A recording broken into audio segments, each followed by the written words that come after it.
Barack Willis, decommitted from Alabama. What does that mean? Nate Oates and all of us agree. Thought the game against Ole Miss, the effort was disgusting. I think it was one of the worst games I've seen Alabama play under Nate Oates in years.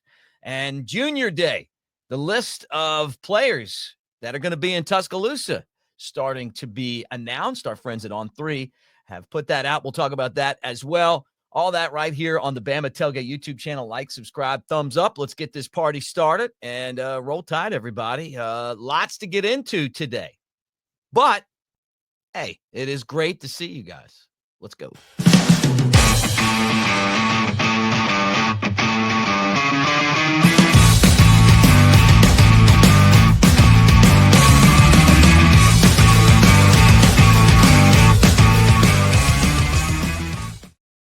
All right, let's talk about it. A couple things right off the bat for Alabama, and that's 2027 in-state edge announced that he is decommitting from Alabama. Barack Willis, he made that announcement yesterday, and the recruiting services all announced it. We keep an eye on our buddy Andrew Bone and the gang over at On3, but he'd been with Alabama since late July.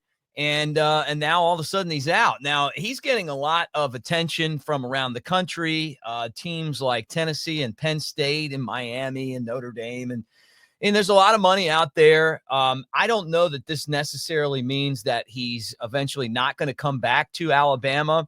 But still, he committed so early, 2027 commit.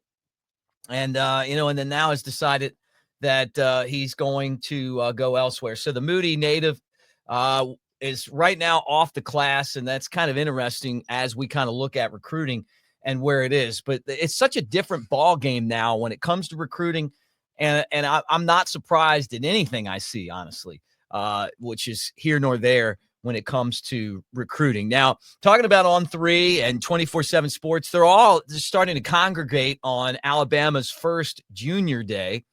And, we're going to talk about that. Junior Day, number one. They'll have more Junior Days in Tuscaloosa. But some of the guys that will be there for Junior Day are some names that you guys would know. And it starts with Zion Gibson. He's committed to Alabama out of Gadsden City. And the Crimson Tide have done such a good job of hauling in those guys from Gadsden City. I can still remember calling a game with Dre Kirkpatrick. He intercepted a pass and did a complete flip into the end zone on an interception for a touchdown. Yeah, it cost him 15 yards, and they missed the extra point, but it was electric, and then went to Alabama. Now his son's on the team, right?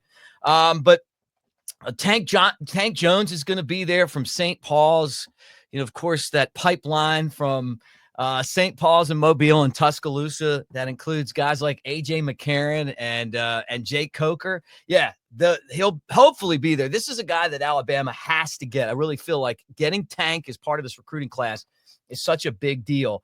But guys that we've talked about before, Zadarian Morgan, wide receiver, Benjamin Russell is going to be part of this. And then, of course, E.J. Crowell, the number one running back out of Jackson, which is I every time I drive to Tuscaloosa, I go right by Jackson, the high school, and I can see the sign with all the churches up there. It'd be great to have him on the team. He's going to be sought after as well. But some other guys will be there as well. And this will be, for Alabama, an opportunity to kind of get these guys in Tuscaloosa and make connections. And it's not just guys out of the state of Alabama. Max Suter, who is a tight end out of Illinois from Dunlap High School, is going to be there.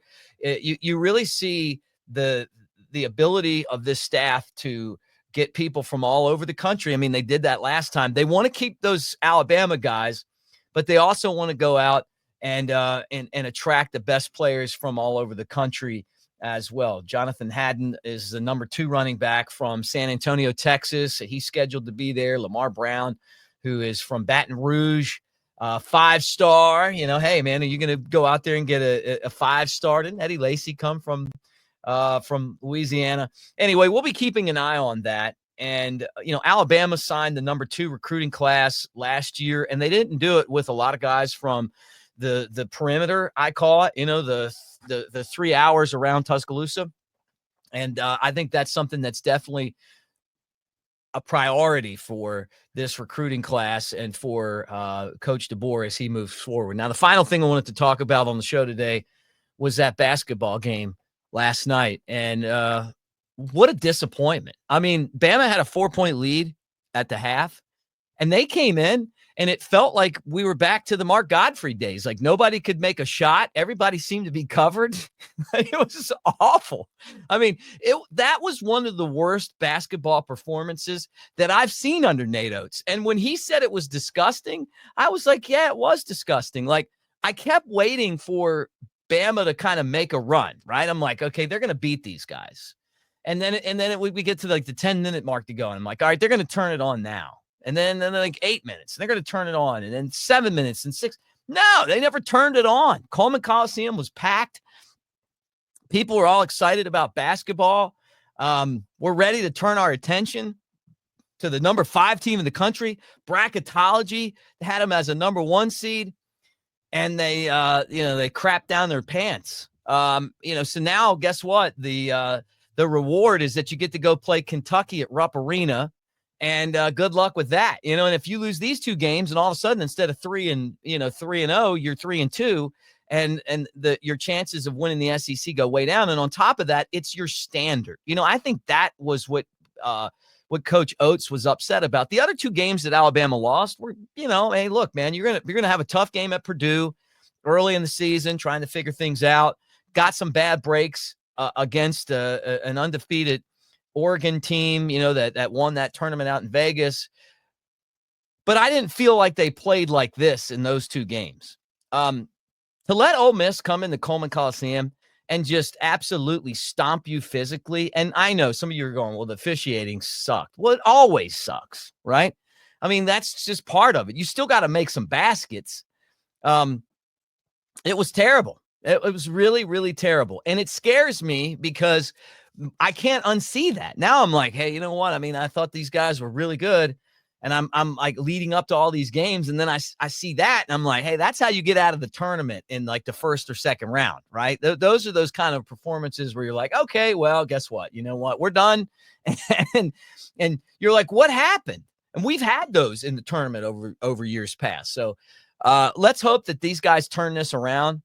But I'm with Nate Oates. It is disgusting. You got 5th-year seniors on this team that supposedly have a lot of pride. They didn't play with a lot of pride, intensity, or anything against Ole Miss. And then I got heckled by my Ole Miss friends, which has been great. I check my phone and I'm like, hey, you guys never talk about basketball, but I've heard a lot about this game. It's the first time that they've ever won. Did Tom Hart say it like 10 times on the broadcast, our buddy Tom Hart? It's the first time that Ole Miss has ever beaten a top 5 team on the road. Well, they got Chris Beard, who's a good coach. And he's another one of these like projects like Lane Kiffin, that kind of has a checkered past, but is a hell of a coach. And guess what? They got a team that could come on your floor and beat you. And so, whatever. All right. That's the show for today. I got to get on here and do some other stuff. You guys have a great day.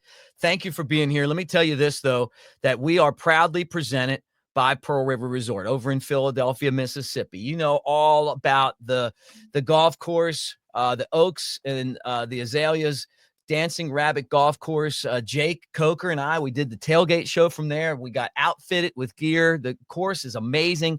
You guys will love it. If you go to the sports book, put $50 down, you can play that course without a membership for $40. It's a really great deal. Table games and slots, music, all kind of stuff going on. Silver Star and Golden Moon Casino, 1.5 hours from Tuscaloosa, 2 hours from Birmingham and change. Take advantage of that and roll tide, everybody. Thank you. And we will talk to you guys again tomorrow.